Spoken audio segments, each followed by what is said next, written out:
Yeah, Eric. Seriously, Eric. Yeah. This is a PG rated podcast, Eric. I'll talk about banging all day.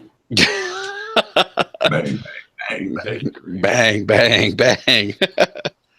What's up, everybody? Welcome to Basement Radio Arcade Podcast number 65. On the heels of Xbox One Scorpio news, which is going to drop at 9 a.m. Well, 12 hours, 9 a.m. Eastern Standard Time, right? Our time. 12 hours from now. So finally, the beast is loose. So how many are going to be having like sleepless nights tonight? Like it's Christmas Eve and you're 4 years old. Not me. Not me. I'm excited. Like it's been almost a year now since we first heard about 6 teraflops and whatnot. There's been a lot of speculation. So I'm excited. I'm looking forward to it. It sounds from what I've heard that this thing is going to be good. People should be. I think a lot of people are going to be impressed with what Digital Foundry has to say. Oh, there's a lot of like crazy rumors going out there that we're going to see like there's going to be like in-game footage of like certain games. That's not happening. We won't see Forza 7. I've heard otherwise. You've heard something different, Sam. I heard we won't see footage of like Forza 7. I've heard we will see one game in particular. I've heard that Forza 7 will be unveiled, but I don't know. That could be wrong. That could totally be wrong. It's just, we'll see. Yeah, I just heard it's going to be a breakdown of specs and whatnot. And that's pretty much it. So, but we'll see. So we'll get to Xbox One Scorpio here in a second after we do our introductions real quick. We're still waiting. John's not going to be joining us tonight. John is passed out drunk somewhere, and so yeah, he's not. He's had a long day, so he won't be joining us. We're going to have B-Money joining us here in a little bit as well. So we do have a special guest on tonight. We have BG from Weapon Wheel Podcast. BG, what's up, man? Hey, what's going on, everybody? Glad to be here. Yeah, man. We're happy to have you, man. Yeah, we've had Jack move on here before. He's been on twice, actually. So yeah, he's funny, man. He had us cracking up. It was good times. We have Sam, my brother from Rivia. What's up, Sam? Not much. Just been busy as always, but it's good. Finally have some gaming news to talk about after the drought over the last couple of weeks, so that's good. A drought? A gaming drought? Mm-hmm. That thing does not... No, the drought of news. The news. Oh, I thought you said like video. I was like, shit, man. No. No, news drought. Yeah. The games are not going to stop. No, that's not going to happen. My wallet is hurting right now. My wife's looking at me cross-eyed, like, why do you keep bringing fucking games home? I'm like, they keep releasing them. What do you want me to do? You gotta start like, what happened was. Yeah, what happened was. I just give her a look like, the joys of marriage. Marriage isn't. I'm not gonna say that. Never mind. My wife's upstairs listening. She might be like, "What did you say?" Oh. That she'll hear that part. Yeah, and then right, and then I'm not getting any for like 2 weeks, and that's not a good thing. So, the joys of marriage. Eric, what's going on, man? I'm chilling, man. Just ready to talk about some gaming news and the beast, all that fun stuff. All right, sounds good, man. So we haven't done this in I think a couple weeks. We haven't talked. We usually start the show off with like what everyone's playing right now. So we'll go ahead and do that real quick. We'll start with our guest BG. BG, what are you gaming on right now, man? What are you playing? Playing a little bit of NeiR. Put it down for a little bit. Right now I'm focusing on Rise and Shine and very nice. And Ghost Recon Wildlands. Nice. How is Ghost Recon Wildlands? Is it good? I've heard some mixed things about it from different people. I played the what was it, a demo or a beta? I played a lot of that and I loved it. I just actually installed the game and played like an hour of it, so I'm not that deep into it. All I know is I love the beta. So right. I didn't buy the Division because I didn't like that, ironically. But I ended up liking Wildlands. It was weird because I thought I would love the Division, but I hated it. And I thought that Wildlands was going to be garbage, and I love what I played so far. So yeah. Nice. And See, I should have followed you on the Division, PG, because I mean everybody was in love with the Division when it first dropped. Dude, it was the fucking Destiny killer. Yeah.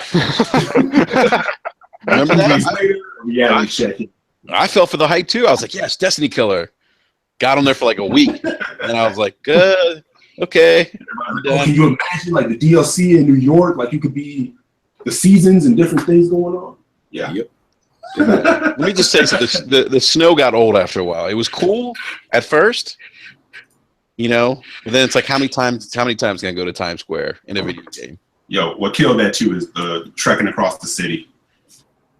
You know, the sparrows in Destiny make a lot of sense when you have to traverse, but when you have to like trek from one point of New York across the other, and you're just running, and then periodically running into like bullet sponge guys. Yeah.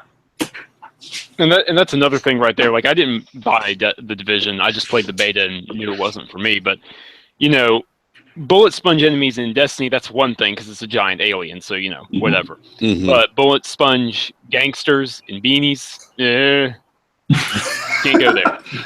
I tell you what, Sam. If we get gifting, and I have the ability to send it, I'm going to send you my copy of Division. Oh shit! Don't do that. I guess I appreciate the thought. Because I'm never going back. So don't send him leftovers, man. That's not cool. Don't do that. Actually, no, I think I actually just deleted it finally, like off my Xbox. So yeah, right. Yeah. That you know what's interesting is that Major Nelson tweeted out something about Splinter Cell. I think Pandora Tomorrow. Somebody left him like a was it a poster or something? Oh, Splinter Cell. You guys see that? For what, Splinter Cell? Yeah. Yes. Yeah, it was like, yes. No, it was like a hallway or something that was decorated. It was a hallway that was decorated? Yeah, it was like a hallway. It was a hallway poster or something. Okay. Yeah. So it was Pandora Tomorrow. Mm-hmm. So people are speculating that there could be a Splinter Cell, maybe something at E3. I guess like I would be really excited for another Splinter Cell. I like the last one. Last one was amazing. Yeah. Oh yeah, the last one was phenomenal, man. Yeah. What was the one before the last one? What was it called? It was Conviction. I actually like Conviction. Yeah, Conviction wasn't bad either, but Blacklist was on another level. Yeah, I actually didn't like Conviction. I beat it, but I didn't like it. But Blacklist was amazing to me. Mm-hmm. Yeah, Blacklist was good. Blacklist was really, really good. Yeah. Very good. Yeah. Even though I'm still I did miss Michael Ironside though. As Sam Fisher, I did miss his voice, but wasn't there a rumor that like if they're doing this next one, he's supposed to be coming back? Yeah, I hope so. I'd be down for that. Yeah, that'd be very nice. My only concern, though, given Ubisoft's recent track record with games, is that this shit's gonna be like another open world game. Oh god. No, they tend to handle Splinter Cell like differently. It's like because I guess it doesn't in their eyes sell a tremendous amount, they give it to whatever team that usually works on it. They take their time with it because it's not like an Assassin's Creed or something like that. They feel they have to, hit the masses with, and usually it benefits from that. For what I can, between Conviction and then in the Blacklist.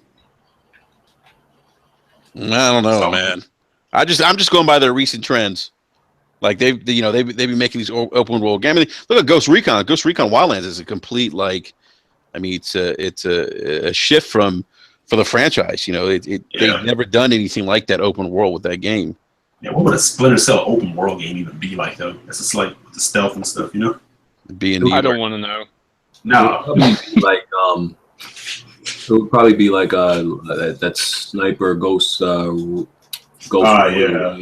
that's called. Yeah. Eesh. Yeah. Nobody wants it like that. No. That's not a good comparison. Yeah. No.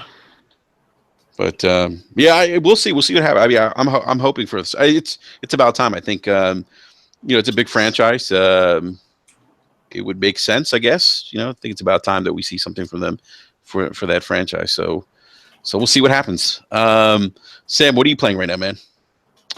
So I've been really, really busy, but as always, my multiplayer standbys, Gears 4 and Uncharted 4.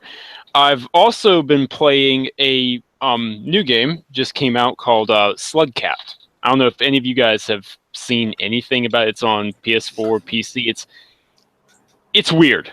I don't really know how to describe it, except maybe go, like, after the podcast, look up a YouTube trailer. It has a very weird art style.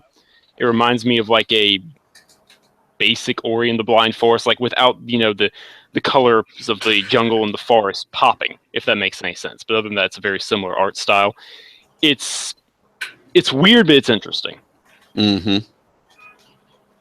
All right. Is that it? Mm-hmm. Yeah, that's pretty much it.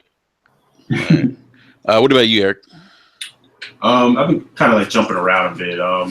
After doing the Horizon, getting the platinum in that, I just kind of wanted to play some tighter, more concise things. So I have NeiR on my Horizon, but like I said, based on that, I kind of dabbled a little bit in Breath of the Wild, and I said I'm not really ready to jump on this full time yet. So I started playing Halo Wars Definitive. Talking to Sam, I was saying, look, I'm haven't really done a lot of RTS, so that wasn't really like my thing in the past. But tastes change, so I said I'm gonna really give it a go. And so far, so good. I'm actually digging it. Nice. All right. Nice. Are you thinking about picking up Halo Wars 2 after this? Oh yeah. So I want to kind of see how, curiosity-wise, like how they improved upon, Definitive, because you can definitely, you can tell the age of it, and that's not a knock on it. It's still pretty tight, for how old it is. But I can imagine in Halo Wars 2, there's a lot of improvements to, how it controls.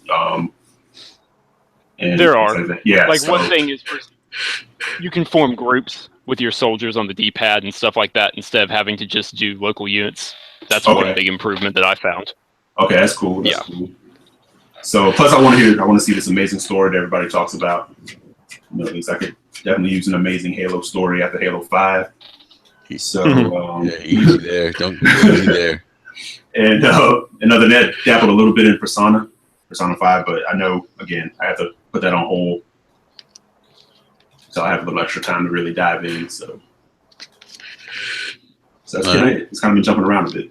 All right. Yeah. So as you all know, I finally completed. We're still working on the platinum for Horizon Zero Dawn, but like you, Eric, I picked up Persona 5 and played about like 40 minutes of it. And like 2 minutes into the game, I'm like, yeah, I like it. It's it's like I was telling Eric today. I was like, it's a nice change of pace coming from Horizon Zero Dawn to something that's a little more kind of in that fantasy element. But yeah, it's funny because I'm thinking to myself, oh, why did I get myself into another big, long 100-hour game? Yeah, I mean, like I just came off Horizon Zero Dawn. I'm still working on the platinum. I think I'm like 64% of the way there to getting the platinum in that game. But yeah, I just you didn't sound happy that you had to go back and do some side quest stuff to get I'm not all allies joint trophy. Yeah, I didn't mind going back to like the corrupted zones and doing that, but yeah, I don't know. I've never been a big fan of like side quests. I actually completed every single side quest like before I was even like halfway through the game. What? Yeah, I remember you guys talking about that. I got that allies trophy before I on my first try. Oh shit! I had done every single side mission. I didn't know I did every single side mission. I wasn't sure. I'm like, I figured. I'm pretty sure I found everything. Yeah, that's how I play. That's how I play open world games, though. Everybody knows they call it farming, whatever. Yeah, but I go after side missions and then I do main missions. Yeah. Now, BG, you're not a fan of The Witcher 3, right? No, I hate it. Wow. So I'm surprised you like Horizon, but you don't like The Witcher 3. It's the combat. It's the combat. I can't say I hate Witcher. I don't really hate it. It's just the combat I don't like. Yeah. Like Witcher, to me, like I love Tomb Raider. I've always been a Tomb Raider fan, but especially the reboot. And to me, Horizon is pretty much has the Tomb Raider combat. So of course I love it. Like the Witcher combat is just boring to me. It's just spinning around in circles, doing all these figure eights with a sword. You know what's weird is that one of the reasons I loved Horizon was the melee combat felt so similar to The Witcher. That's very interesting to hear a different take on it like that. There's parts of it, Sam, I could see that where it's similar to The Witcher 3. But like what BG was saying though, like I definitely got Tomb Raider vibes when I first started playing the game. Like even like just upgrading like the weapons and stuff like that and going stealth, it felt very much like Tomb Raider. Mm-hmm. But to your point, Sam, like when you're rolling around, you're doing some of the melee attacks in Horizon Zero Dawn, it does feel like, in that regard, it does feel like The Witcher 3 a little bit. Yeah, you know, like a lot of people had like complaints about the melee combat, the human to human, you know, fighting and stuff like that. And I didn't really have like a problem with it, but I'm sorry, what did you? Yeah, it could have been improved, but it wasn't bad to me. It was pretty fine. But they can smoothen it out. I'm sure they will in the sequel. Yeah, and I don't think it was so much that it was bad. It was just like the combat against the machines was amazing, so it felt bland in comparison. Mm-hmm. Well, what was funny about it is like, you know, you could be taking on like a Thunderjaw or something and get hit. You take a few hits, but a human will run up on you like 1-2, and you're like done. Mm-hmm. You know? Yeah, like so I thought that was funny. But some people were saying there should have been a lock on. But I'm like, but that kind of defeats the whole purpose of how you're supposed to take down some of the, you know, the beasts and stuff. It'll be way too easy if it was a lock on. Exactly. It's about precision. It's about slow, you know, knocking off specific parts, you know, to take it down. You know. That's true. Yeah, and like BG said, it would be way, way, way too easy. Yeah. To just lock on, it wouldn't even be fair. Yeah. And that's the thing. I never got tired of like, you know, roping down and taking on, you know, like some of the mechanical beasts and things like that. Like what was it? The rock? What do you call them? The one everybody complained about the. You talk about the rock, the ones that throw the ones that burrow underground. Yeah, the rock breakers. The burrowers. Yeah. Yeah. The rock breakers. Yeah. Yeah. I thought those were fun to take down actually, because I know a lot of people. I hated them, man. I hated them. No, but the science of it is just you keep a little bit of distance and just start, you know, pegging their legs and taking away their ability to go on the ground, and you just rope and pin them. Okay, well, you talk to somebody who's impatient. I went in there fucking guns a-blazing and just... Yeah, that's the problem, man. I was like, I can't do that. That's the problem, man. You got to take your time, finesse it. Yeah, you had to finesse it. Definitely. So, yeah. So, yeah, you know, I Persona 5 for me is going to be like a project. I don't see myself beating it anytime in the next month or so. Because I want to get into NeiR. Like I haven't, like NeiR to me looks like I played the demo. NeiR looks like the demo was just great. Like I loved it, right? Mm-hmm. And I haven't picked it up yet, but it's crazy. I've heard people say that it's what's it called? Its best game. Platinum's best game. Yeah. Platinum. Mm-hmm. I would put it up there with some, but I'm not like a big Platinum hater. Like there's games that they've done that I really dug. You know, like Vanquish was an awesome game. I think I like Bayonetta. I have no problem with Bayonetta at all. I don't know. So I know people are hard on them. I like the Metal Gear game, Revengeance, that they did. So I know some people hated that game, but yeah, but I would definitely put NeiR up there with one of their better games. Mm-hmm. Speaking of NeiR, since we're talking about that, we can talk about this real quick. Looks like they sold 1 million units or something. Mm-hmm. Yep. So that's fairly impressive, considering you know, the release window of the game. I mean, new IP came out. No, it's not new IP. I'm sorry, not new IP. You're right, Sam. It's not. It's the second installment in the franchise, but. Mm-hmm. But yeah, considering when it launched, I mean, that's pretty impressive. Yep.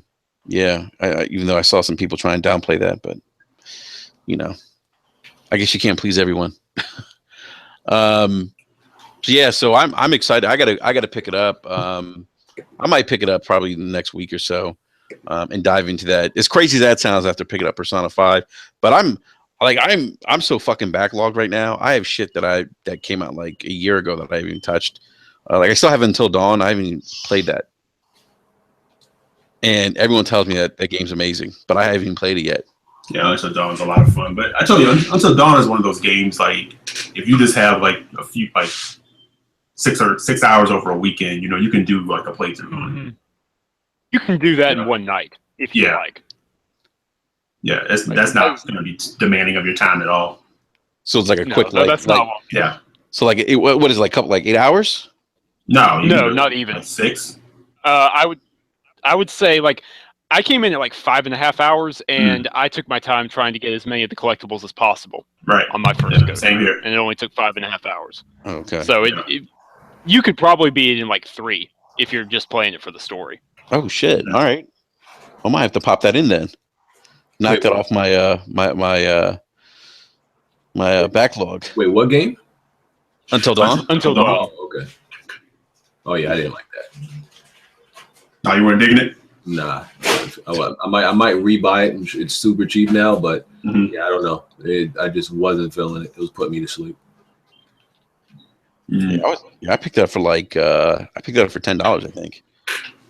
Oh, that's pretty good. Not a bad price at 10, man.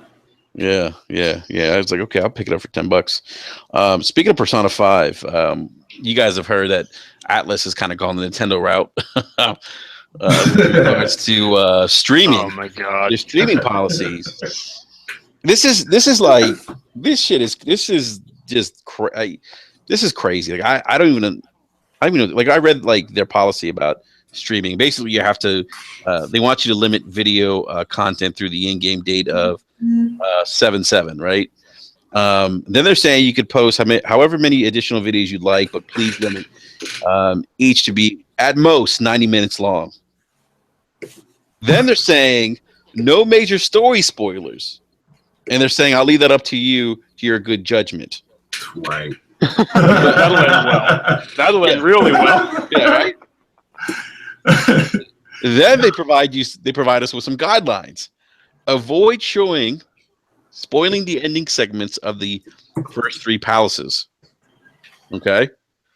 Right. While you can show initial interactions with Yusuke, avoid his awakening scene. Isn't that kind of a spoiler right there? And that whole deal about the painting. Also, don't post anything about a certain student investigator. I mean, it's like this. I can't remember a time. I mean, this is like a fucking like review embargo almost. That's exactly what it sounds like when they give you. Don't go past this part. Yeah. So, I just. First of all, this is just terrible. This is terrible for Atlas. I mean, look, I understand like they put a lot of time and hard work into the game, but the fucking game's been out in Japan for how long now? When did it release in Japan? It's been out since mid-2016. If you wanted, you could set the region on your PS4 to Japan. Yes. And set English subtitles, and you could play the game. The game has existed for a while now. That's exactly. So if you really wanted to get spoiled or figure out what was going on in the game, that's out there already. So I can't figure out like why they decided. Like who in the meeting room was like, hey guys, you know what? Let's come up with this great idea where we're gonna fucking, put basically an embargo on what people can share after they went out and purchased the game, which they own. And it kind of shows that they don't understand like the rules of engagement, because anyone who's like a hardcore Persona fan, chances are they're not going to go digging up anything until they finish the game themselves. And if people are curious about it, they know what a let's play is. Or someone doing like a walkthrough, they know what they're getting into when they go to watch that. I just don't understand that whole concept. It's like, especially in a game like this where the curiosity on it is really high. Put it in people's hands, let them show some of it. That's only going to help your sales. And you can't police. After an embargo, you can police whatever you want before an embargo, but policing content after an embargo doesn't make any sense. It's right. It's the internet. You can't control it. Let it go. All it'll do is annoy people. Yeah. Once it's out in the wild and you've given it to people, they put their money down. You kind of have to like pull back and say, "Hey, it's on you guys now." Yeah, and I don't really see like who, like they're trying to do it so spoilers aren't out there. I mean, right, right. But like anybody who wants to play the game isn't gonna like. They're not gonna really go looking for that, or I think it's in rare cases where people are. experience of a game is actually spoiled, even when it's out there. Like, Right. Yeah. like there's nothing like there's plenty of games that I don't play, and I don't care if they're spoiled or not, but I don't come across them on the internet. Like I don't I don't come across any spoilers. So I don't know where people are at on the internet that they're seeing all these spoilers for games anyway.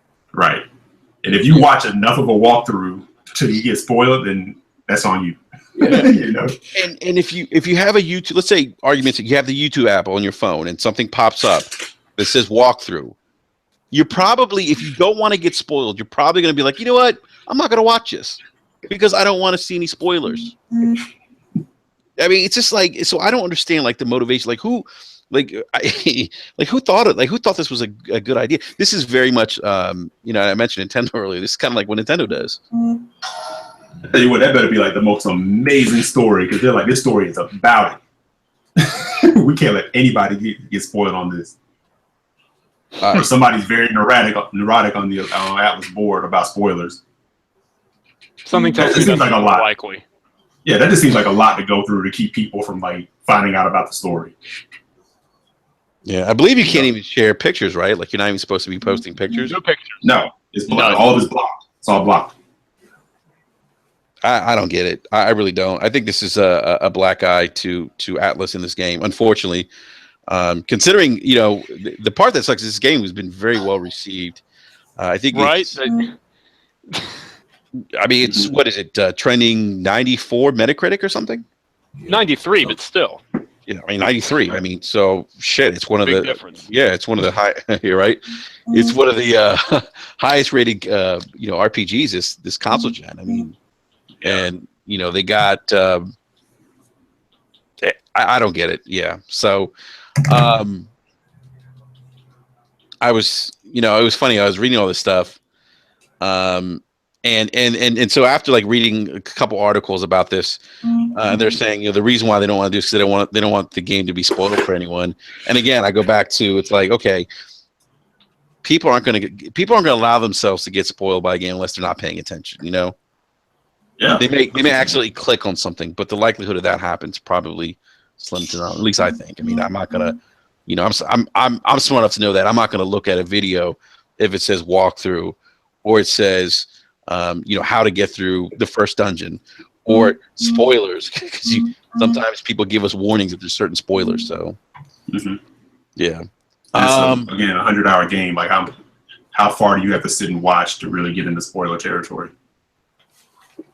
So, yeah, I don't know. Yeah, maybe they'll lift the ban. I don't know.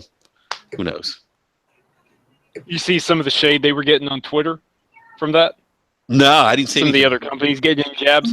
There's like a couple of different indie RPGs. Like just, these are, you know, nobodies, you know, things that just released on Steam or, you know, through the Idea at Xbox program or indies on PlayStation, whatever, saying like, we'd like to walk players through how you can stream our game.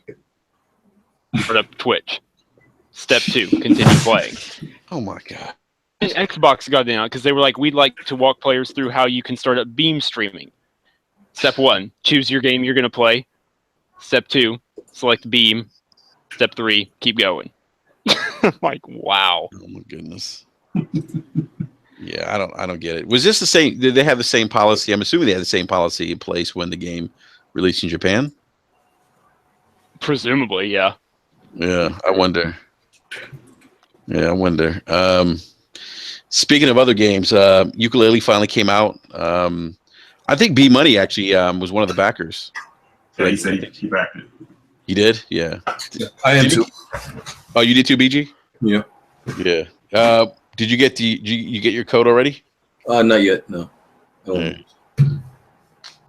Next week, right? We can use the Yeah. Yeah. So the reviews have been interesting. Now, Eric, you were Eric, you were wondering if like some of the reviews didn't get the fact that maybe that this game is kind of a spiritual successor to Banjo-Kazooie.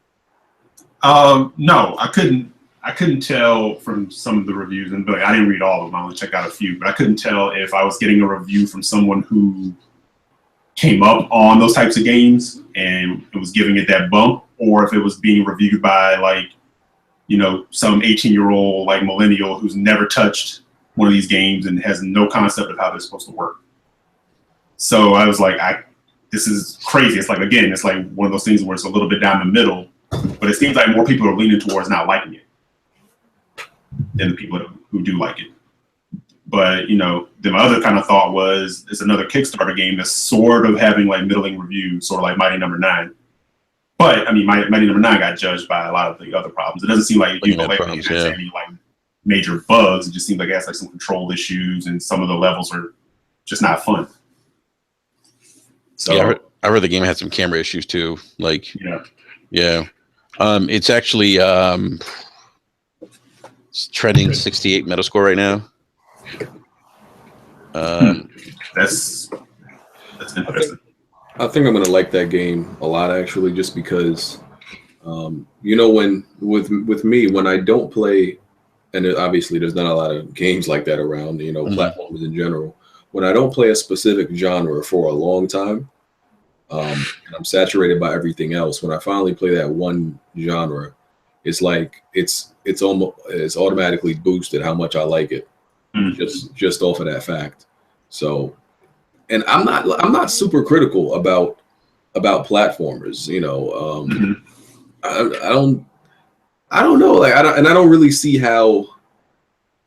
I don't know. There's just something about platformers, like there's basic to me, like if the basic mechanics are there, if it does what platformers do, I really don't see like this huge, you know, all these different tiers of platformers like being good or like really bad. I just see them as okay or better at this point. You know, I don't really see like a platformer as amazing anymore. I don't know. Like, I just don't think there's that division of them. You know, I just don't see that. So I don't really, you know, understand it. Like, no, that makes sense. It's almost like, I mean, like for me, I mean, I'm old. I'm 40, so I've been gaming for like 35 years. And platformers at one point were like it, right? I mean, like if there was a game console had to have a good platformer, right? Mario came out to kind of set the bar for console platformers, right? But yeah, I can see that, BG, because like I know Rise is not a by any stretch of imagination a platformer, but like I picked up Rise free with Games of Gold. And coming off of like Horizon and some of the other games that I was playing, and I said this to Eric, I was like, man, you know, I'm actually enjoying this more the second time around than I did the first time. But a lot of that had to do with it being a different kind of game from what I've been playing, if that makes sense. Yeah. You know, shaking things up. Yeah. Sure. So kind of like I think what you were saying, BG, like it's just, you know, like those games aren't like, you know, Diamond doesn't like they used to be. And it's a different experience. Because I've never been before this Ratchet and Clank reboot. I never liked Ratchet and Clank. I didn't like any of them. But I got this one. Wasn't expecting to like it, and I loved it. And that could have just been because when was the last time we played a game like that before? You know, before at that point. That's true. Yeah. So I was just like, yo, this is just so different from everything I'm playing that I like it, and. I think that's probably what it's gonna be like when I play you know, Yooka-Laylee. So I think that is a big part of it, because back in the day, you know, you could throw a rock and hit a platform. Like every platform had like 7 or 8 of them to see. You know. Okay. Yeah, like no, go ahead. You can finish. Oh no, I was just saying. So sometimes in a situation like this, it's like a breath of fresh air. Like, you know, you look at what like Sunset Overdrive was doing in a world where everything was like, you know, military shooter, you know, drab colors, you know, this and that. Here comes this game that's kind of calling back to, you know, the Jet Set days, the Dreamcast days, vibrant colors, you know, traversal, stuff like that. But you know, it's funny you mentioned that, Eric. That's what grabbed my attention in Persona 5, what you just described. Yeah, that makes sense. So for me, I still want to play Yooka-Laylee because, like you said, we don't get these that often. And on top of that, you know, we've been asking for a couple of more. You know, so not everybody's willing to take that chance on doing a platform. So so I'm still looking forward to playing it. Yeah, even when it came to knack, like people were like, knack is a really bad platform, or at least review wise. Yeah. And I think like users overall didn't feel like it was that bad. I'm like, is it really that? It's a platformer. Like I just, it did what platformers do. So I didn't see how it was so bad. It was basic, but it was a platform. I think people seem to find this depth in platformers that I don't believe is there. Mm-hmm. And I've played, the different types, like the Marios, the 3D ones, Galaxy, Ratchet and Clank, Jack and Daxter, Crash. I played like all the different ones. I don't see like this huge level of disparity in depth between them that people seem to see. I'm like, listen, I don't see the big. You jump, you collect things, Right. you press the attack button. That's basically all of them. Like, I don't understand this level of depth that y'all think it's so complex and it's different. It's not RPG. You run, you jump, you have your basic attacks, and that's what all of them have. So I don't. Yeah. Collect. Boss battle. That's it. Boss battle. Yep. Exactly. Yeah, that's true. That's a great point. That's so true. It's like it's almost like this expectation is placed on they're going to be like these deep games, and they've never been that. They've never been that. Mm-hmm. Eric, I'm laughing because I'm thinking about Recore.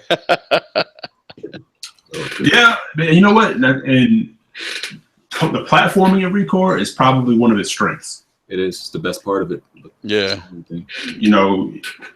Out of all the other things that you can call out about that game, the platforming is definitely the more solid.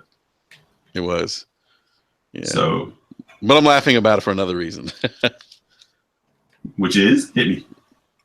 Yeah, I've heard some people say it's the best platformer ever, and I'm like, hey,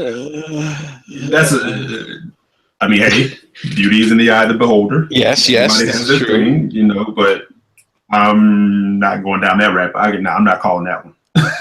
They're not. There's other platforms that are definitely, Yeah. Inferno is actually Inferno in the live chat saying that he say there's some depth differences in RPG elements, upgrading attack. I guess I don't know if he's speaking to Yooka-Laylee or just speaking in general about RPGs, or I don't know. I would have to ask him, but he commented about upgrading attacks, defense. I wonder if he's talking about Yooka-Laylee. I don't know. You have to answer that, Inferno, if you're talking about Yooka-Laylee, because he's spent Inferno's actually played the game. He's actually put 20 hours in the game, I think he was saying. Mm. Yeah, but speaking of platforms, we have what's it called coming out? Crash Bandicoot. That Inferno actually a couple weeks ago was on our show. He's talking about that game at PAX. He said there was a lot of people playing it at PAX East. So that's coming out shortly, I think, too, right? June? Yeah. June 13th, I believe. Let me take a look. Yep, I'll be playing that one too. Even with that, I was telling people keep your expectations in checks, and not because the game will be bad, but simply because you understand that game blew our minds, and we thought it was amazing like 20 years ago. Mm-hmm. We might not think, even though they're going to make some upgrades, make some changes to modernize it.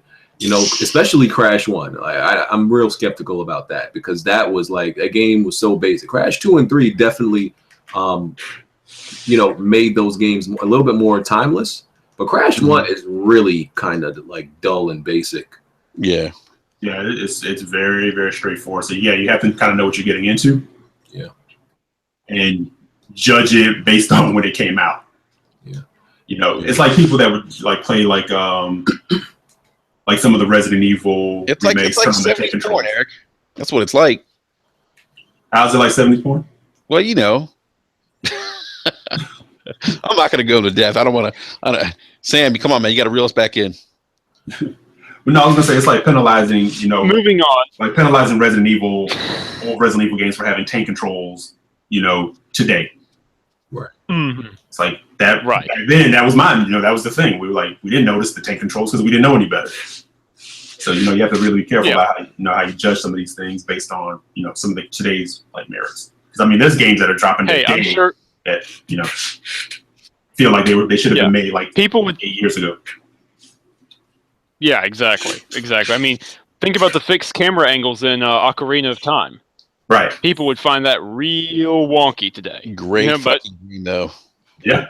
but I mean, yeah, exactly. Not Mhm. debatable, but there you go. Yeah. Or yeah, Link's auto jump. You know? Oh yeah, the auto jump. Yeah. Though back then those mechanics made sense. You know, it's kind of hard to hold it to that standard now. You know. Mm-hmm. Yeah. So for me, Crash Bandicoot is going to be like a nostalgia trip. I already know that. And like BG said, there might be points I'm like, wow, man. I remember when this was like amazing, and now it's like. There's some games, no matter how old they get, still work. But yeah, that's true. Yeah, like some don't. Like it's funny. We got one of those like Atari things that has like all the Atari games, Mm-hmm. and I was playing Space Invaders, and I'm like, God, this shit is fucking terrible. I was like, it's first of all, it's boring, you know, and it's easy. It's not really for me. It was challenging at the time. I was, like I said, 5 years old. You know, for me, it was I was like, it was challenging. But going back and playing, I'm like, playing a lot of like what's unplayable now is like going back and playing like almost any N64 game, specifically because of the controller scheme. Oh yeah. That was always that controller to me was always interesting. The setup, it never really felt right to me. No, it was more like something you tolerated and kind of ignored in your mind. Yeah, that's true. Because like you play something, you'd be like, I'll get used to it. I'll get used to it. You got to talk yourself into it. Man, there was nothing more sad on an N64 controller when the analog stick finally gave out. Yeah, Just sad. No, it was like a toothpick. Yeah, but no, I actually did that. I think like last year, like fired an N64 game, and it was just like, whoa. Yeah. Even just looking at the textures and stuff, like all the fog and the haze, like on so many of the games, just like wow, like square blocks. Yeah, yeah. It's like Minecraft. Everything looks like Minecraft. Yeah. That's why I say it's like 70s porn. Everything's. No, but I remember back in the day, man, like cats who would say like oh, just wait till that N64 drops. It's a wrap for PlayStation. And stuff like that. I'm like, okay. Yeah. You're referring to the old school console wars. Old school console wars. Yeah. Pre-Twitter. Yeah. That's what people used to talk shit on the playground. Yeah. That's what people used to talk shit on the playground. It weren't any like keyboard warriors, like today. But yeah, so you know what? I've been trying to drag this out. We're waiting for B Money to come, but I don't know. I don't think he's gonna make it. So why don't we get to I guess the main topic of the evening, the Nintendo Switch. No. Yeah, it's getting NBA Playgrounds. It's a third-party title. Yeah, it is actually. Hey, you know what? Speaking of, what's funny about the Switch? They've actually Nintendo's they doubled their I don't know if it's sales or shipment predictions from 8 million to 16 million. Production. They've doubled the consoles they're producing. There you go. Isn't Snake Pass like the #1 game on the eShop? It might be. I believe so. Yeah. I don't know, man. Reggie's out there puffing his chest, man. He's saying that they're gonna have a big E3. If they come to E3, I guess they're like finally announcing a Metroid and maybe talking Pokemon, which I'm not a Pokemon person, so I really don't. Just like whatever, but they could have a big one. Yeah, I'm not into Pokemon. I still think I know a lot of people say that I'm crazy. I think this is gonna be a big console for them. I know people say I'm insane for saying that, but I just do. I have a feeling they got something here. I really do. I just see the reaction of like my 7-year-old and like his friends come over and they're fucking hooked to this thing. And it's good. It's going to be like that. I think it's going to be like the 3DS phenomenon. It's just people are going to start getting it. Well, we're going to see, man, because the one thing they're doing that they did not do with the Wii U is advertising. Like my daughter, she watches Nick Jr. and different channels like that, and I see the commercials pop up. So they're definitely pushing it, putting it out there. Whether people bite, You know, in a world where you can hand your kid your cell phone or your tablet. Who knows? Yeah, no, they're definitely adding a lot of they're definitely investing a lot of revenue dollars into the Switch. I mean, I see commercials all the time on TV now. You didn't see shit for the Wii U. Yeah, you just didn't happen. When you saw commercials for the Wii U, when it was already too late, it was already like 3 years in, and they started like this holiday push. By then, it was too late. I saw advertisements at the movies and stuff. Mm-hmm. For the Switch? Yeah, right before right before they start the previews, you actually see. Mm-hmm. Oh, yeah, I saw one too. Yep. Yeah. Oh shit! So they're advertising it, you know. So because with the Wii, they were out there all over the place with the ads and stuff. All right, yeah, I'll have to. That's interesting, man. Yeah. So I know that I'm probably in the minority here, but I think they're onto something here. You know, I think they're definitely onto something. They just got to play it right. Yeah. Their issues, the droughts. You know, are they going to be able to avoid droughts the way they, like they had droughts with the Wii U? It was bad. It was terrible.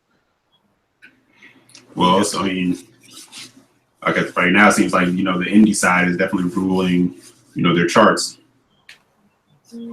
So, but if they can get good partnerships with some of like the better indie studios, they could probably find like a little bit better of a life than where Vita is, because that's kind of what keeps Vita alive, is that indie market.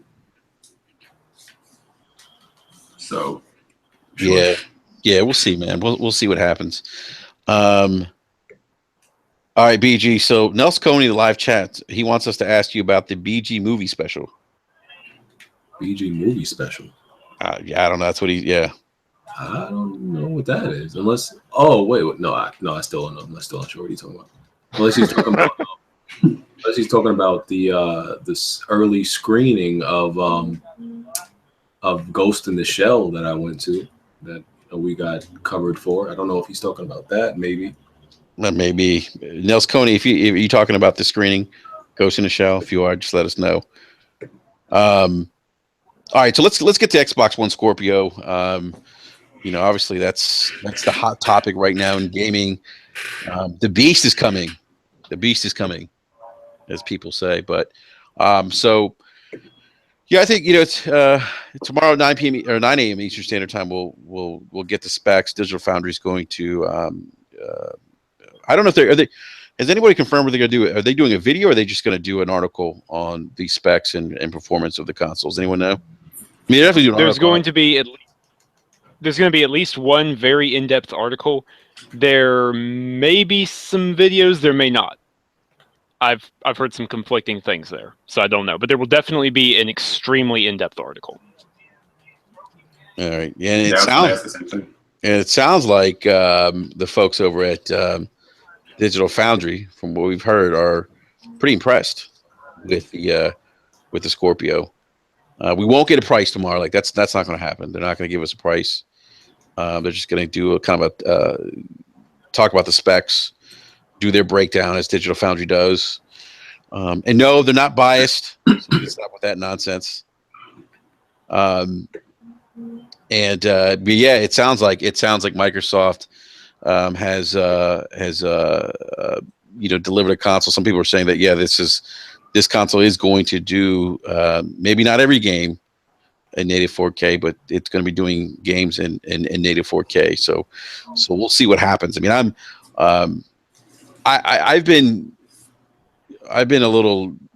I've kind of tried to keep more realistic expectations with what this console is going to be. I didn't want to, get overly hyped and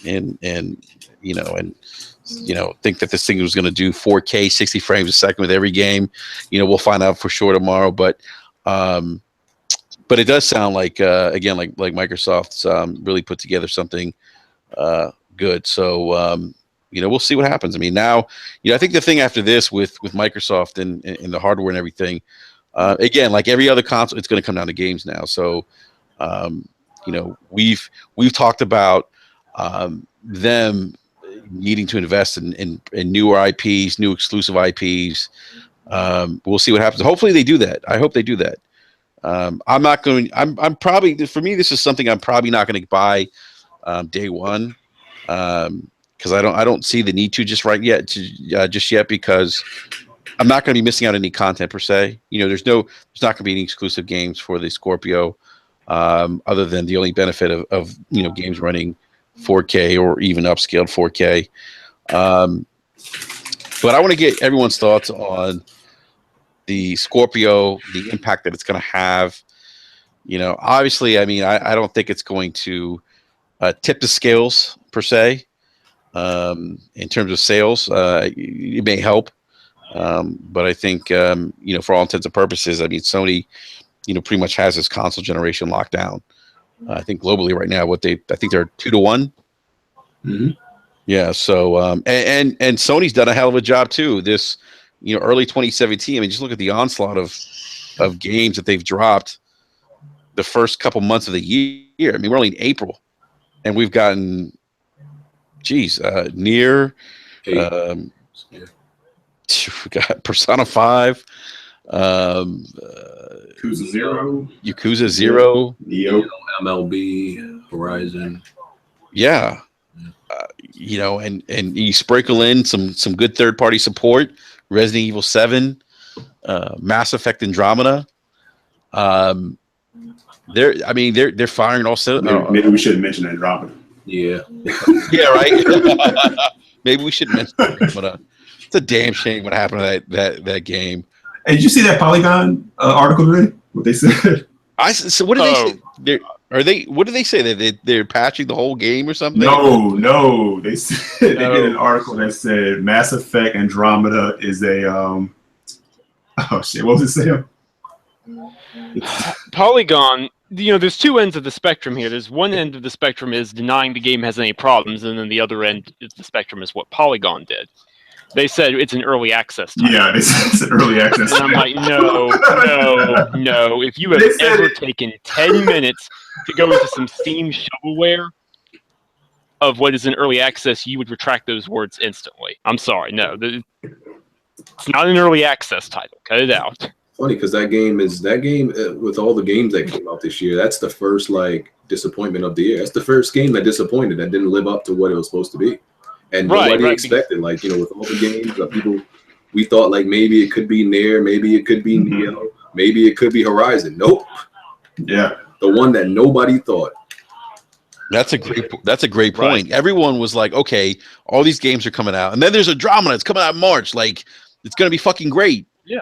Yeah. And for good reason. I think we all, thought that for very good reason. It came with the IP, and it's like, the thing is, it's not a bad game. It's a good game. It's a very good game in a lot of ways. But all it had to do was not live up to the hype, not live up to and make all these dumb decisions and the bad writing early on and the problems. And it's like, you can patch these glitches, you can patch these technical issues. That's fine, and that'll make it a better game for future players or people who replay it. You can't fix the fact that it has become the meme of the year in the video game world. You can't. That's done. Yeah, which is pretty sad considering the pedigree of the series. I mean, that's terrible. It's terrible. I had this game penciled in as a must buy, and it's just it's on the back burner for me. I'm not going to touch it till maybe the summertime. Maybe. Yeah, I'll be waiting for them to do all their final patches. But that is crazy that you're talking over the next month or two that they're still going to be patching it, that they're working. The next 3 months is the plan. That's crazy. That's crazy. To do one patch. One patch comes out tomorrow, and to be fair, the patch that comes out tomorrow, supposedly, I'm going to do some testing. Supposedly, it fixes 95% of the bigger bugs. Okay. Supposedly. But here's the thing, and I'm wondering, okay, that's fantastic. That's great. You're on it. Good job. You're on the ball. So why not just delay the game a month and not have it ship with these issues in the first place? That would have made a really big difference. People could have forgiven, some of the, the bad writing early on or some of these other problems if they didn't have all these glitches. That's easy though, Sam, because they wanted that game to launch before the end of Q4. I know. Yeah, I know. That's a money decision. You want to make the suits happy. Yeah, because it's not about us. No, we can think it's about us, but Sure, I mean, all joking aside, they don't give a fuck about us. They know that it's a known it's a commodity. It's a known commodity. Right. It's done well. They know that people are going to buy it. They know that they probably saw the pre-order numbers. I mean, they're just like, you know what, we're going to release it. People are going to buy it, and that's what people did. But still, like, kind of back to what BG was saying, it's kind of crazy that you would never have thought Mass Effect would have been that game. No, never. No. It's the only one in the franchise to even score below a 90. Right. That is insane, man. And it didn't score an 80-something. It scored a 74 overall. I got to be honest with you, the first one for me was my least favorite of the series. It sounds like it runs better than this one. Yeah, that's what people were saying. I'm like, holy shit. Have you guys seen some of like the YouTube memes and stuff, like no spoilers or anything like that, just like 1 minute clips of some of the glitches in the game? Yeah, we're not Atlas here. What are you saying, Sam? yeah, we're fine with sharing stuff, but like there was one that it had me howling with laughter of like the Solarian pilot of your ship sinks into the chair, and so all you can see is his face sticking out of the leather backing, and I was like, nope, I can't do this. Man. Holy shit! Good. Watch Crobat's channel. He's this guy. Just look him up. It's Crobat, I think, and he just makes compilations. Whenever a game that's like a glitch fest comes out, he makes a compilation video of all the glitches. That's most hilarious. He did it with Mafia 3. He did it with Batman, I think. He did it with he did it with Mass Effect Andromeda. There's just this glitch montage, and it's just completely hilarious, bro. Crobat, you said, right? I got to check that out. I think I may have seen him. I think I may have seen that channel. But I'll have to check it out again. I'll have to look it up again. So let's get back to Xbox One Scorpio. BG, what are your thoughts on this, man? What are your thoughts on the console? Is this something that you're interested in? I know you do PC gaming. Yeah, you game on PC. What do you think of the console and what it might do for Microsoft? I got two cards in my rig, two 980 Ti's that I cannot. I can achieve 4K, but not usually without turning down a few settings. I can't even do. I wouldn't say I can't even do it with most games without turning down a few settings, and even with turning down, there's still some, frame rate drops. So if they're telling me that I can put all this money into cards, and I can't achieve 4K, and they can do it they've managed to do it and sell a console that is probably going to be priced at like $500, and they may be taking a huge loss or not, regardless.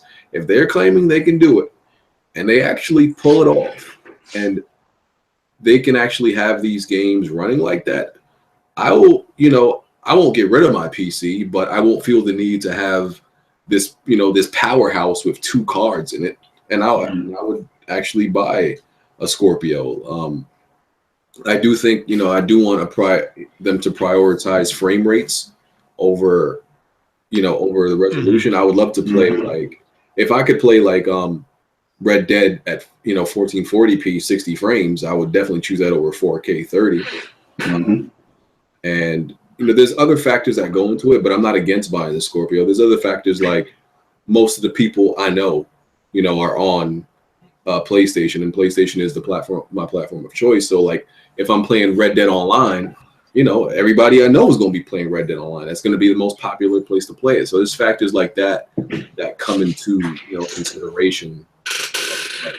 I think early indications and implications of what Digital Foundry is going to say tomorrow are that it's all good things. That Microsoft might actually pull this off. I'm still skeptical. I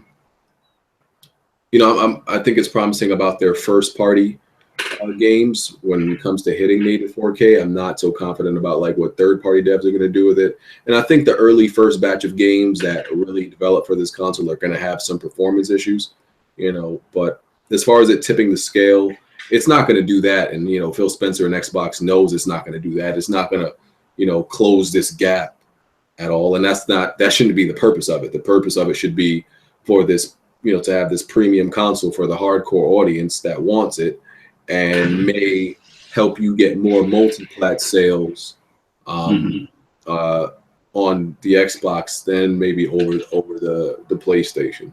You know, people, you know, the PlayStation will still win the software sale because it's more PlayStation sold. But, you know, you may have people, I think the praise of the console and the quality of it and people's appreciation for it is more important. Like when you look at history, you know, when it's like 10 years from now, people will appreciate the fact that, listen, Microsoft put out a really good console then, and the Scorpio redeemed them. People will appreciate that rather than, oh, they made a console that made a comeback, you know, that tried to make a comeback and failed. Like, no, if you at least make an amazing console, people will remember that, and that's what will matter. Kind of like the Dreamcast in a lot of ways. I think people praise what Sega did because, in a lot of ways, they ushered in an era of online console gaming. You know, obviously they had some great software to back it up, to back that console up. But yeah, no, I definitely agree with that sentiment that, you know, that people 10 years from now can look at that and say, wow, Microsoft, you know, took the time, invested in the console, and made a console that did things that other consoles hadn't done before prior. So, Sam, I think you were to chime in, man. I didn't mean to interrupt, man. No, you didn't interrupt me. It's fine. Oh, I thought you were chiming in. So, you done? Yeah, go ahead, man. So I don't want to say too much because obviously I think the proof is going to be in the pudding, and we don't have to wait that long at this point. So we've waited this long. Why not just wait a little bit longer? I do think, building off of what BG said, there's something very interesting as to, trying to think of how to put this. They could have revealed the specs in a number of ways.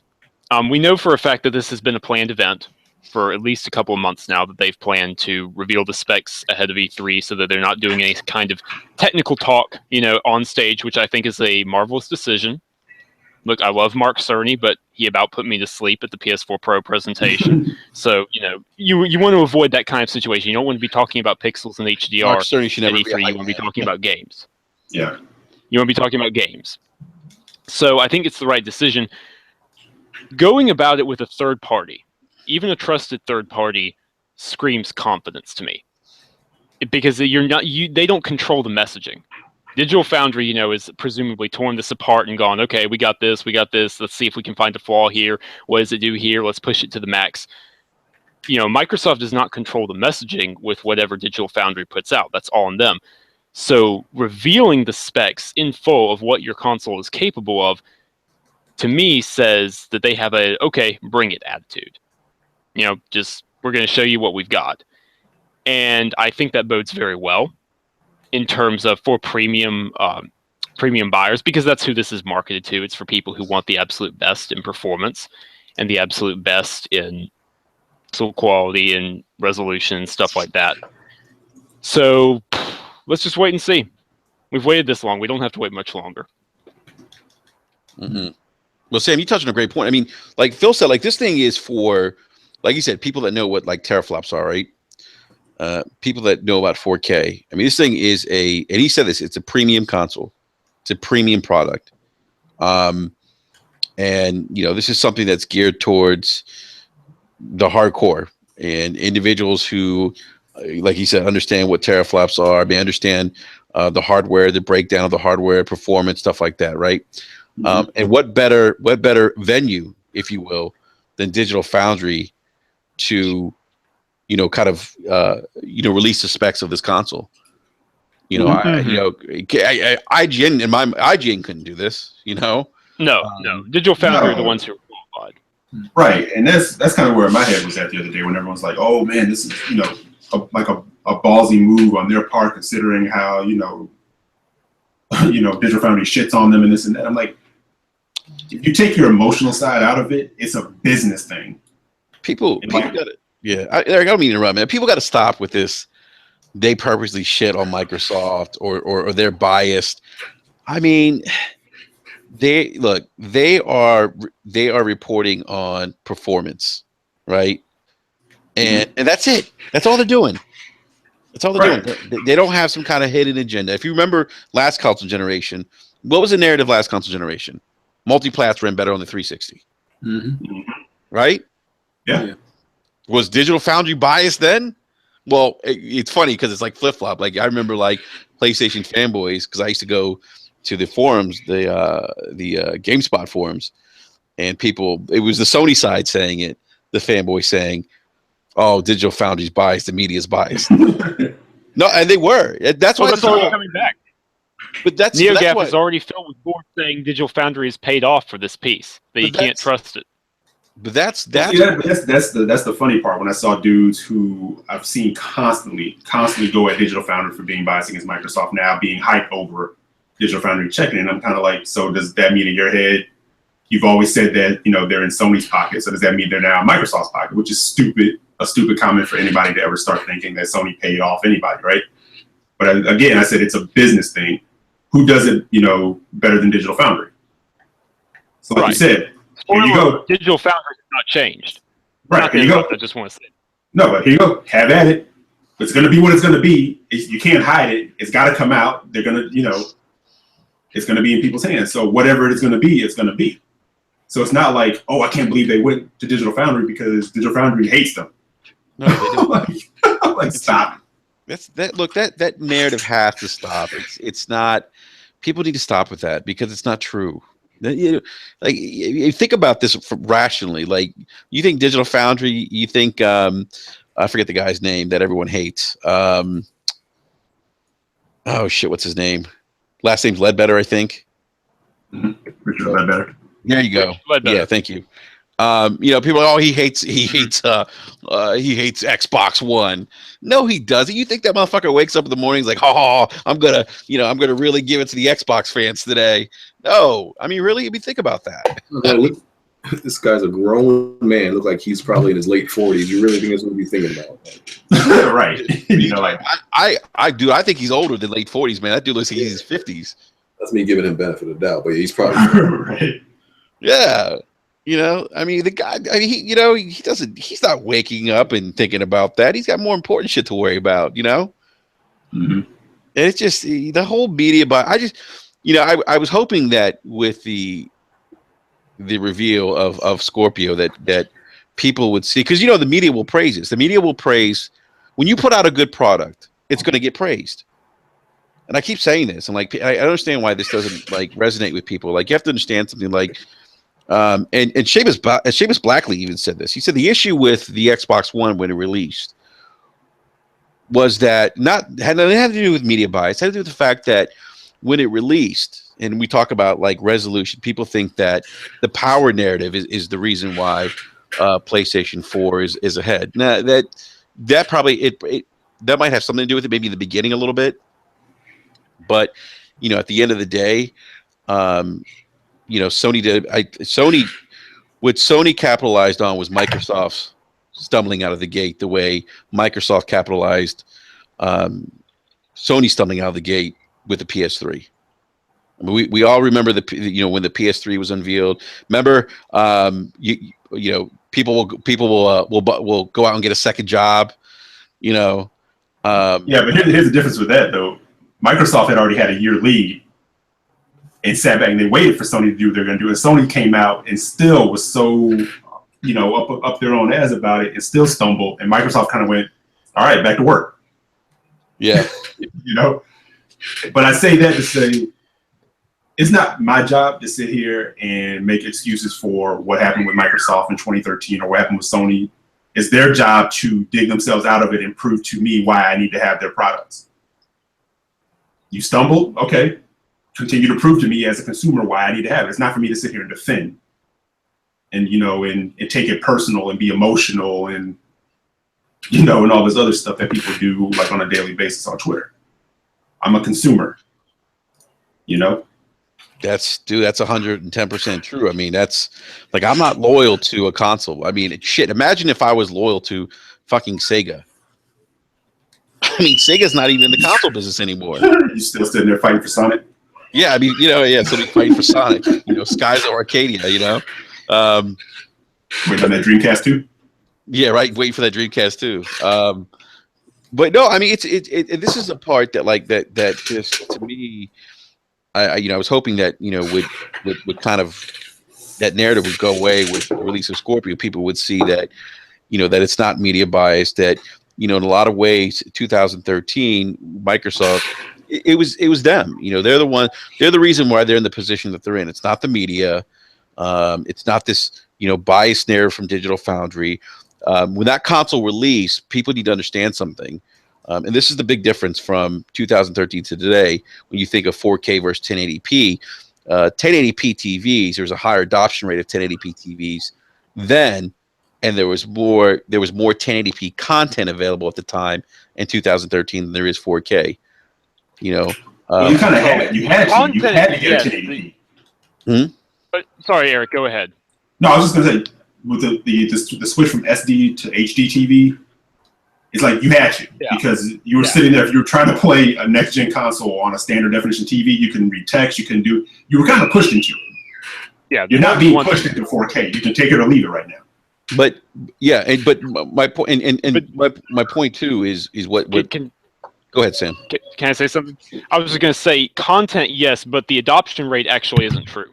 4K TVs overtook the adoption rate of HD TVs last month, actually.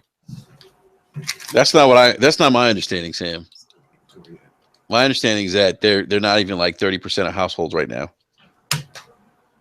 I mean, I'm looking at the latest tech financial reports because I thought something was ringing wrong in my head there, and that's what they're saying. We throw out some of the live chat. If they want to take a look, do some research for us. We can come back to that. But my understanding is that it's not even at a third of households right now. But I could be wrong. I could be wrong. That's what I really, and I'd have to go back and pull that article. But even that being said, Sam, the availability of 4K content, it's not as readily available as 1080p. Even at that time in 2013, like if you go to the section, I went to Best Buy the other day, yesterday to get pick up Persona 5, and the 4K, Ultra Blu-ray section is a little sparse at the moment, compared to Blu-ray.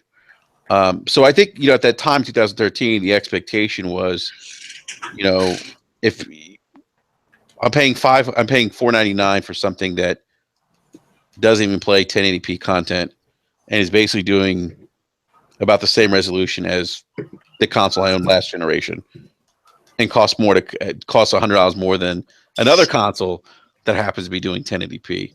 And I think that's the part that really hurt him too. And it's not, and again, I bring that up because it's not a biased media thing. It's a Microsoft thing. Like Eric said, it's like, that's on them. That's on them. And as consumers, we should expect them to put out a premium product, which, look, I'm not saying the Xbox One's bad. I'm not saying that at all. I have one. I think it's a good console, but it's not Microsoft's best console. It's not. It really isn't. So I know I kind of went off on a rant there, but I just we're gonna tomorrow's gonna be interesting on Twitter, to say the least. Yeah, and what I want to say too. I mean, like I said, I'm a consumer. It's on them to fix their scenarios, fix their situations, and this goes back and forth with Microsoft and Sony. When Sony was in that hole, they had to dig themselves out of it, and they did a pretty good job middle to the end of the generation for PS3 going into PS4. But stumbles kind of show what your character is about too. And people, when you tend to be on top, you think you're a little bit untouchable. And I think Microsoft kind of went through that a little bit. So you see where they bounce back from and how they continue to move forward. That knockdown is how you get back up. And when I say it's on them to prove to me, it's like, I'm a fan. So I'm a fan of gaming. So I want to be impressed. I want to be hyped for you. I don't want to, and you want competition. You don't want anyone out there by themselves. So it benefits all of us for Microsoft to put their best foot forward and say, okay, your move, Sony. But at the same time, you have to have a realistic expectation about what is coming, you know. And if you're overselling it, like if you're worried about the wrong stuff, you're going to be disappointed no matter what. If you're worried about it closing a sales gap, that has nothing to do with you. You know, it's the guys who work there, the shareholders, they're the ones who are worried about a sales gap. Like you paid us. You know? Yeah. Put your priorities in check. We're consumers, we're gamers. We want the best out of them. If they're not bringing it, there's nothing wrong with saying that. There's nothing wrong with being vocal. Give them praise when they need it. Kick them in the ass when they need that too. Yep, that's true. That's true.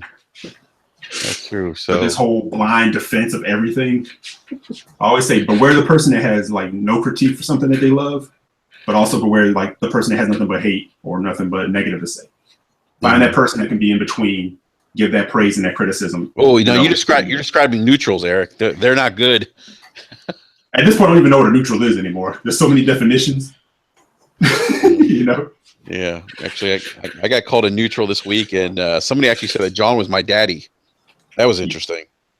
That was an interesting conversation. You know, all over console gaming, by the way. So, you know, it is what it is. You know, never seen so many grown men that catch feelings, but you know, feelings over the wrong stuff. I mean, nothing wrong with catching feelings. You know, if you want to sit in your living room and cry, but don't cry over plastic boxes. Nope. Yeah, I agree. Yeah. So, Sam, you got any other insight or maybe some nuggets? Anything else you heard about Scorpio? So I mean, it's interesting, obviously, because the first person to leak that this was happening was Jez Gordon. Mm-hmm. I mean, not Gordon, sorry, Jez Corden. Sorry, from Windows Central. And what's funny is, you know, everybody on NeoGAF said he was a liar and a fraud and, you know, banned him again and all that stuff. And then Shinobi said, well, actually, it actually kind of is happening. And, you know, so you could hear the screeching and the halting tires everywhere when that happened. And then Digital Foundry comes out and says it's happening. So I say that to say, I've spoken to a couple of other people, and they all say that no matter what happens, you know, keep your expectations in check because this is a tech report. This is tech. Let's keep that in mind here. Right. But that they said when it comes to tech, no matter what, the exact quote I was given was, there will be a lot of crow eaten. That's what I was given. So what that means, I don't know. We'll find out. But see, that's the other part of it. And again, priorities and what you're worried about. There's so many people out here who can't wait to be like, I told you, bitch. You know? Jeez.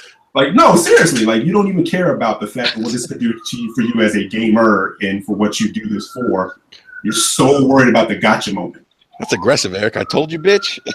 Hey, I'm giving you how I see it on Twitter. You know, like, there are dudes foaming at the mouth because they just can't wait to get this little bit of information to run with. You know, again, that's another whack perspective. And it's another, you know, that's another symptom of the butt hurtness. The butt hurtness. Yeah.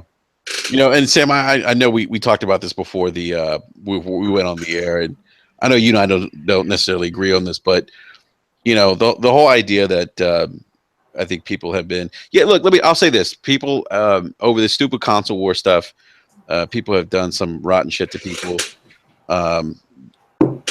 over pieces of plastic. I don't understand that, but it happens on both sides. But it's even crazy. Like I had this conversation there. Like it's even crazy. We have sides. You know what I mean? Like that's the part that I can't get over. Like at the end of the day, I mean, we're all gamers. We all love gaming. I think. You know, the bond that we have is gaming. You know, Eric, you and I talk about this. You know, we're older per se, and we remember when you know they were trying to take gaming away. They were trying to censor it. Yeah, you man, know? you had to spend all your time like fighting with politicians who wanted to try to use gaming as a violent platform to like, you know, boost their votes and stuff like that. Yeah. And censor it and say it needs to go away and all that, you know? Yeah, yeah. But the thing is, like, you know, when I see people like have this like victim mentality of, you know, we've been through so much and this and that. I mean, look, whatever anyone has said to you on Twitter, whatever, that shouldn't take away from your enjoyment of the console. You know what I mean? And like, it's just someone you don't know, you know, spreading hate. All you got to do is just block them and just move on. And that's it. That's it. But the back and forth doesn't help. And you know what? And you know what, Eric? Like you said, like I think there's people out there, and this is unfortunate. This is unfortunate because this is a good thing for the industry that Scorpio's coming out because competition's good.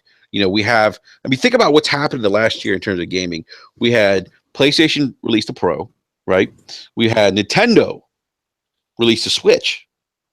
Like no one's really like it's funny. Like everyone's focused on Scorpio, but no one's really talking about the Switch.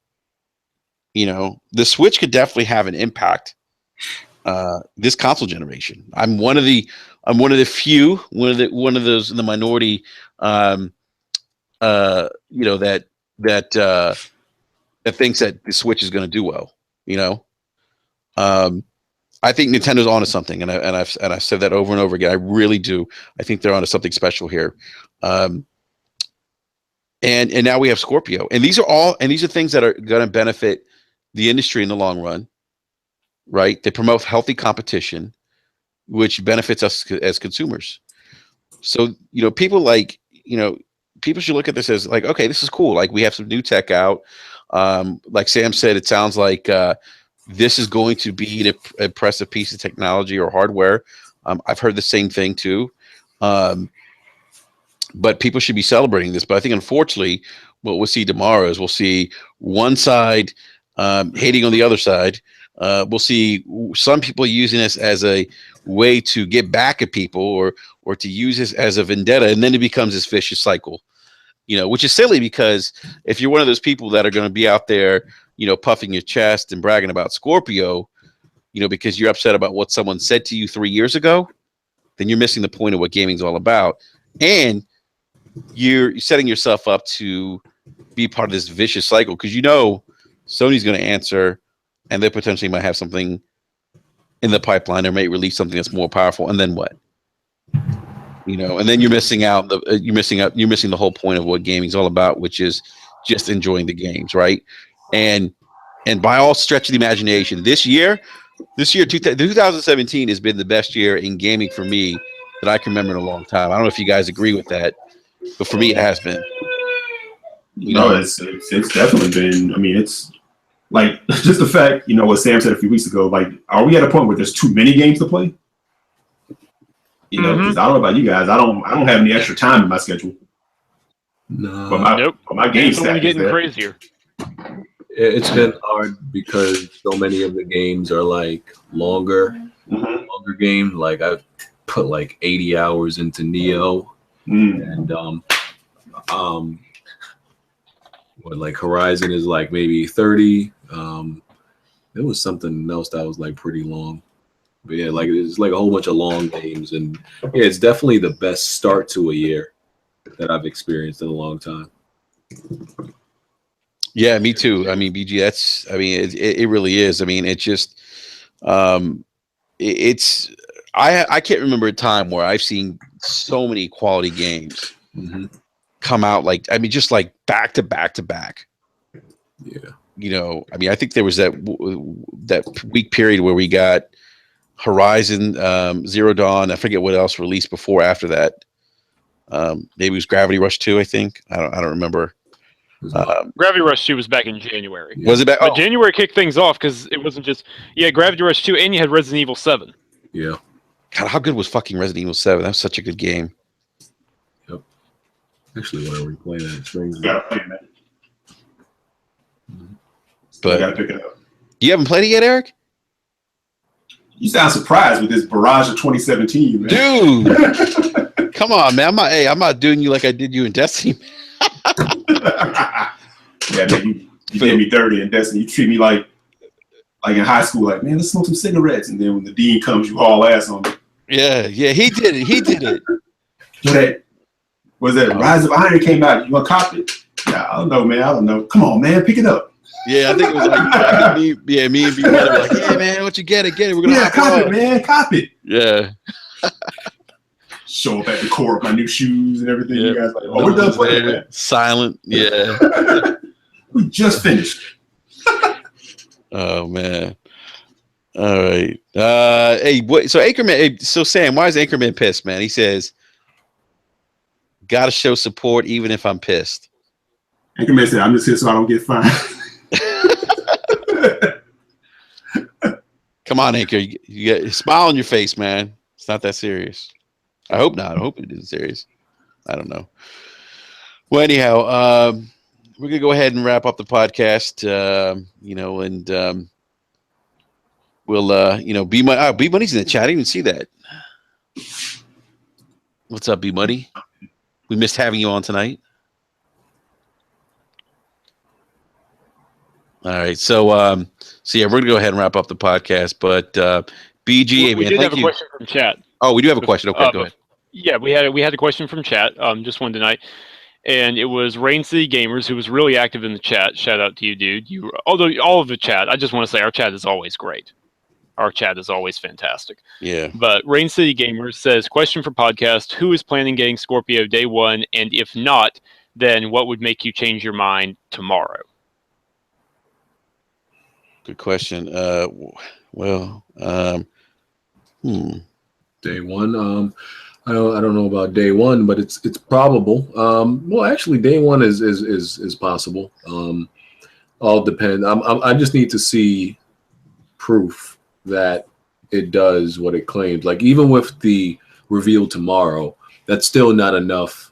You know that it's a good indicator, but we actually need to see tests. Like if I can see certain games running 60 frames and like it's confirmed, like this is like even 1440p upscale, that'll be enough for me. If that's like most of the games, that'll be enough for me. Yeah. Okay. Eric, maybe what about you? I'm kind of in the same boat, like what BG was just saying. It probably will not be a day one for me. I mean, I don't even have a PS4 Pro yet because I don't have the 4K TV. Right. So that'll be like top priority is to square a 4K TV away. I will not buy any of these until I have that. So, and since I'm in the process of trying to buy a house, selling that 4K TV to the wifey right now, it's like, nah. Not or new consoles right now, no. So, nada. Yeah, but after the fact, yeah, I'll be on a shopping spree. But whether I do the Scorpio 4K, no, I have to kind of wait and see. Like BG saying, I want to see how some of these real world applications hit it. Same thing I did with the Pro. I kind of wait to see how they were going to support it, what people were saying about, how games are running on it and stuff like that. So, but it's definitely not out of the possibility. I'll feel a little bit down the road, but it probably won't be a day one. Yeah. I'm good with my S right now. Yeah. Yeah, I think I'm with you. I'm with you, Eric. I'm not. This is probably not a day one for me. And I also I want to see what how the games are going to run. And obviously price plays is going to be a big factor into whether or not I pick this up sooner than later. And then the other thing is I got to go out and buy a 4K TV.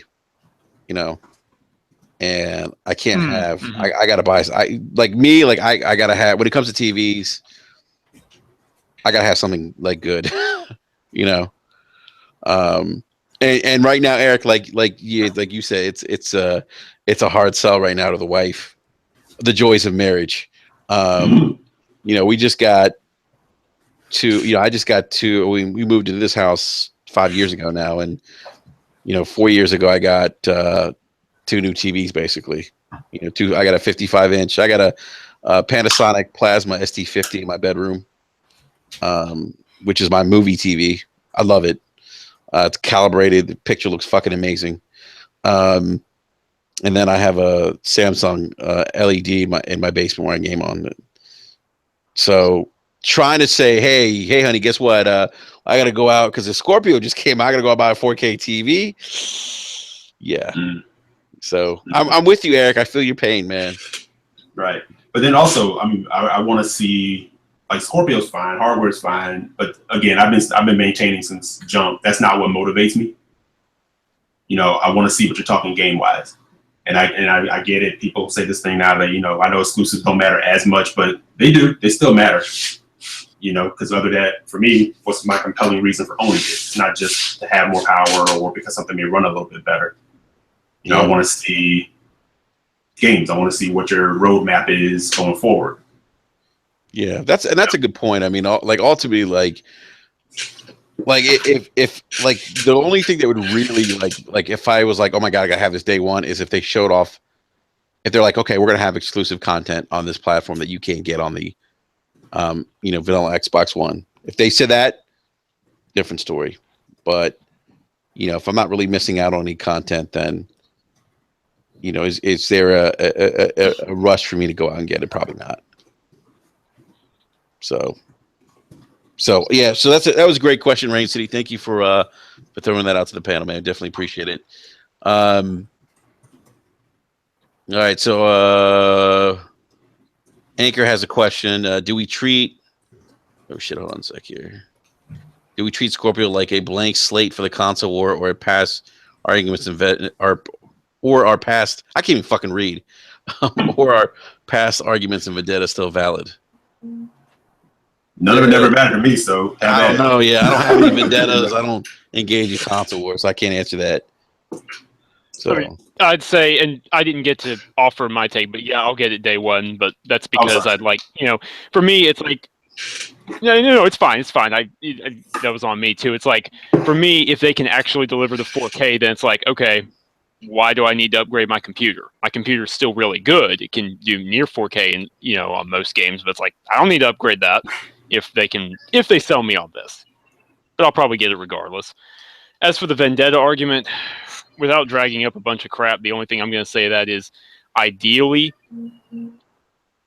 where people are like, okay, Microsoft's trying underfill. You're announcing your specs. You're going to have your games at E3, whatever that is. But we know how people are. Idiots on both sides are going to continue being idiots on both sides, unfortunately. Yeah, that's true. We'll see it tomorrow.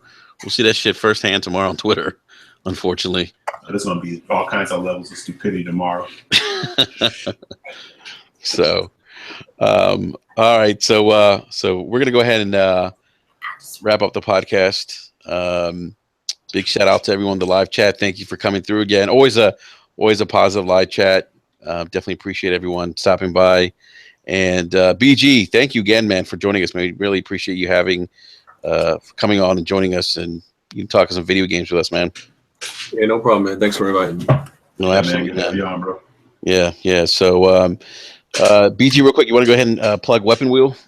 Yeah, sure. Weapon Wheel podcast, 6 p.m. on Sundays until football season come back. Then it's going to be on Saturdays. But yeah, check it out. All right, nice. And I did provide a link to Weapon Wheel in the description. So if you haven't checked them out, definitely check them out. Sam, you're going to be busy, man. I know you. For those of you who don't know, Sam is actually a writer over at RGM Real Game Media, and you're going to have a busy day tomorrow, man.